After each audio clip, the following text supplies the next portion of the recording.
Et puis on va se pencher sur l'actualité de l'emploi. Vous avez dû le constater en faisant vos courses, les magasins ne vous proposent plus. Vous savez, les sacs en plastique pour emballer vos courses, désormais, c'est interdit. C'est la loi de transition énergétique. C'est remplacé par des sacs de matière végétale, biodégradables. Ça fait quoi? C'est bon pour la planète, certes, mais ça fait de l'emploi. Regardez ce que va vous dire maintenant Sophie Pignal.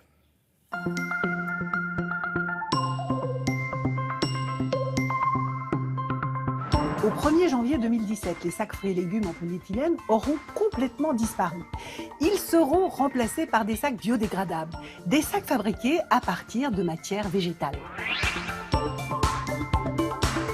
Ça fait 10 ans maintenant qu'on fabrique de façon industrielle des sacs biodégradables. En tant que groupe familial français, on est à la fois propriétaire de licences et de brevets sur la matière, la résine biodégradable, et également transformateur, donc fabricant des sacs biodégradables.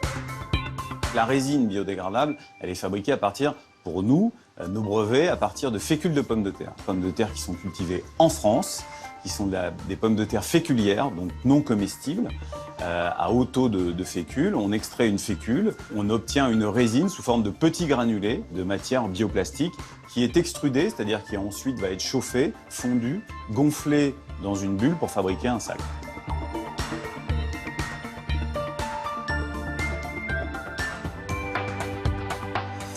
Le décret d'application qui officialisera la disparition des sacs en polyéthylène devrait paraître d'ici la fin mars. Et il aura pour conséquence la création de nombreux emplois. C'est un produit aujourd'hui, le sac fruits et légumes, qui vient d'importation, qui est massivement importé d'Asie.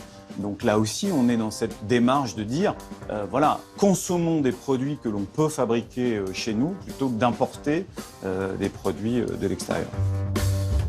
Alors ça offre des débouchés pour l'agriculture, bien évidemment. C'est aussi un débouché pour l'industrie, parce que ça renforce de façon importante l'enracinement de l'industrie en France. Donc ça maintient un bassin d'emploi et un écosystème de gens qui travaillent autour de l'usine. Parce qu'un emploi industriel, c'est 4 emplois autour.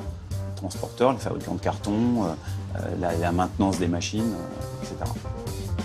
Selon le ministère de l'Environnement, de l'Énergie et de la Mer, l'utilisation de sacs fabriqués à partir de matières plastiques végétales devrait permettre la création de 3000 emplois. Ce n'est pas rien. Donc c'est capital aujourd'hui que ce décret sorte, parce qu'on doit réaliser encore des investissements très importants, en millions d'euros. Donc vous voyez, les délais sont très courts, donc il faut être prêt cet été. Eh oui, 3000 emplois, ça n'est pas rien.